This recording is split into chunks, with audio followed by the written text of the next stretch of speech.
Hey, welcome. Today we're going to tackle something that's, well, absolutely essential for any runner.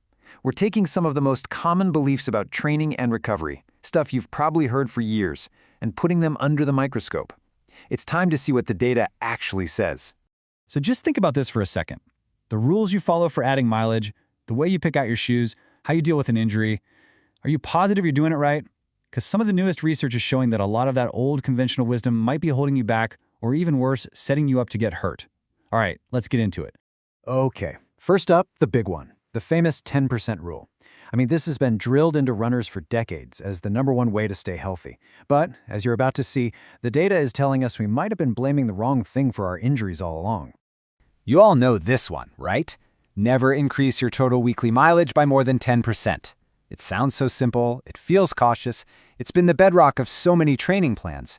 But what if the real danger isn't in your weekly total at all? So to figure this out, researchers did this massive study.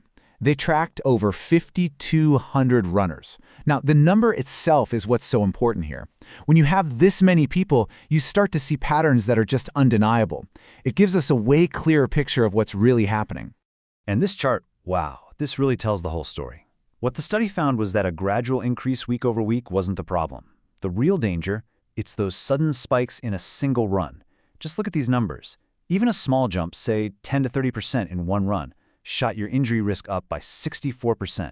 But a big one, like doubling your longest run, that more than doubled your risk with a staggering 128% increase in injury hazard. The takeaway is crystal clear. It's not the weekly grind, it's that one hero run that gets you. All right, let's switch gears to the other big question for every runner. What shoes should you be wearing?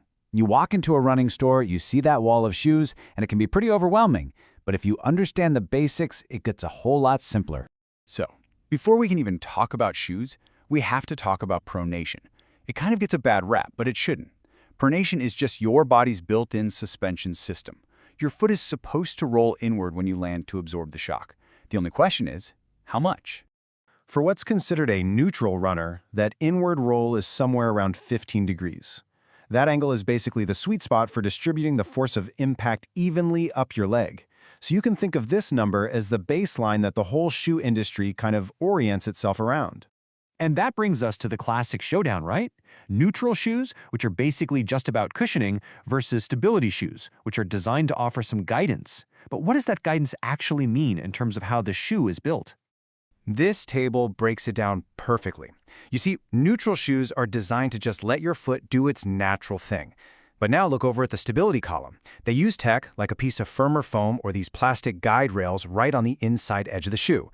The goal is to gently nudge the foot and keep it from rolling in too far, and that makes the whole shoe feel a little stiffer, a little more supportive. But, and this is probably the most important thing you'll hear about shoes, after all the high-tech gait analysis and all the different categories, study after study points to one simple thing: comfort. It turns out the single best predictor for whether a shoe will keep you from getting injured is simply how it feels to you. If it feels good, if it feels natural on your foot, that's your body telling you it's the right one. That is the real gold standard. Okay, so what happens when things go wrong and you do get injured? For decades, the answer was simple. Everybody knew the acronym. But just like with training, the science of recovery has taken a huge leap forward. Come on, we've all done this. You twist an ankle, feel a muscle pull, and what's the first thing you do? You grab an ice pack and you prop your foot up. RICE. Rest, ice, compression, elevation. It's been the go-to protocol forever. But now the evidence is pointing to a totally new two-part approach called peace and love. And here's the fundamental difference. RICE was all about stopping inflammation dead in its tracks. But this new protocol recognizes that inflammation is actually a crucial part of healing. So the goal is to work with it, not against it. So in those first few days, right after an injury, you want peace. You protect the area, you elevate it, you compress it. But look at A, avoid anti-inflammatory modalities. This is the game changer right here. Research is now showing that things like ice and even ibuprofen can actually slow down healing because they mess with your body's natural repair signals. And that last step, E for educate, that's all about getting your head right for what comes next. And what comes next is love. This is the active recovery phase. You gradually add load to the tissue to help it rebuild stronger. O for optimism is huge. We now know that a positive mindset genuinely leads to better outcomes. V for vascularization just means getting blood flowing with some pain-free cardio. And finally, E for exercises to get your strength and stability back. It's a whole body approach to healing. And look, this isn't just some new trend. A major meta-analysis back in 2021, that's where they combined the results from a bunch of different studies, found that the Peace and Love protocol was flat out better than rice for reducing pain and getting people back to their activities faster. The data on this is really, really clear. So there you have it. We've just busted 3 huge myths about training load, shoes, and recovery. So what's the big picture here? It means we can all run smarter by listening less to old rules and more to the actual evidence and to our own bodies. So here are the new rules of running. First, stop worrying so much about the 10% weekly rule and focus on avoiding those big single-run jumps.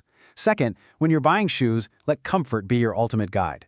Third, if you do get hurt, think active recovery with peace and love, not just passive rest with rice. And finally, the most important one, all this data just reinforces the idea that your body's feedback is the most powerful data point you'll ever have.